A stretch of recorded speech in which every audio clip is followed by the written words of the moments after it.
So what is up, Huligang? Ito na ang part 2 ng ating maintenance para sa Motor Drag Race Wars. Pumunta naman tayo ngayon sa Batangas. Yan, nandito tayo ngayon sa One Day Auto Shop ng Team One Day. Ito yung kagrupo ko nung nag-NDRC tayo sa BRC. Sa kanila ko rin pala nabili si King ang SIR natin, itong Honda Civic SIR natin. And then sila rin na nagturo sa atin kung paano magbitaw sa drag at saka mag-maintenance sila sa sakyan. Kaya lang siga nga ang mayari, kaya sigamit tayo. Ayan, tinitingnan ko kung anong meron dito. Ang papagawa ko nga pala ay puro maintenance. Mainly sa engine, yung change oil, palit tayo ng spark plug, palit tayo ng mga wires, titingnan natin yung valve cover gasket, papalitan natin yan. At syempre, ang gamit nating langis, ang Motol na H100. Yan, makikita nyo naman, available yan sa Team One Day. At syempre, magpapadino nga tayo, kaya lilinisin natin ang mga injectors kasi mukhang marumi na sila. Matagal-tagal na silang hindi nalinis. Makikita nyo naman dito, Huligang, ang injector cleaner at worth 20k above. Yan, makikita nyo, parang panglinis din siya ng mga alahas, yung ginto nating mga alahas dyan. Nakaabot talaga ang mga sulok-sulukan ng ating injectors para sa ating pagdyno, malinis ang ating injectors. Yan, sinalin ng H100 na langis, fully synthetic para sa ating B20 na VTEC. Only VTEC na naman tayo at magpapalit din tayo ng spark plug na NGK V-Power. Yun din na nakakabit dyan. Papalitan lang natin ng bago para mas maayos ang ating spark. Makikita nyo naman na medyo palitin na talaga, madumi na, sunog na ang ating spark plug.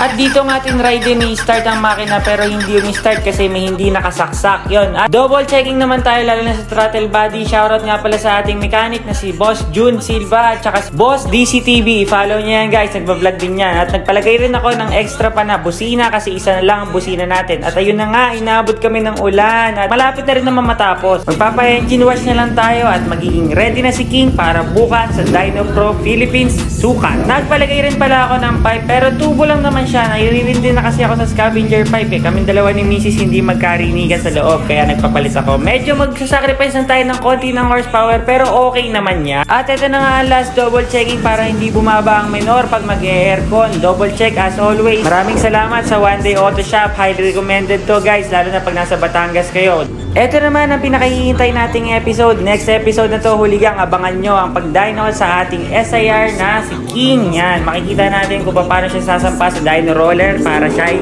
maitono ng maayos at makalaro tayo ng maayos sa Motor Drag Wars. Sana umabot po talaga tayo at magpa-file na tayo ng online registration. Sama-sama tayo dito, lalaro, mananalo tayong lahat. Meaning na mananalo tayo lahat ay sana wala sumabog na makina. Mag-enjoy tayo sa trip natin kasi ang trip natin medyo malalim sa bulsa. Pakinggan nyo ang dyno pool dito kay King na SIR natin. Let's go! I-comment nyo naman kung taga saan kayo para malaman ko kung saan umabot ang video na to. Baka gusto nyo rin magpa-dyno o kaya magpa-maintenance na katulad ng nasa akin. Maraming salamat. As always, Huligang. As always, huli!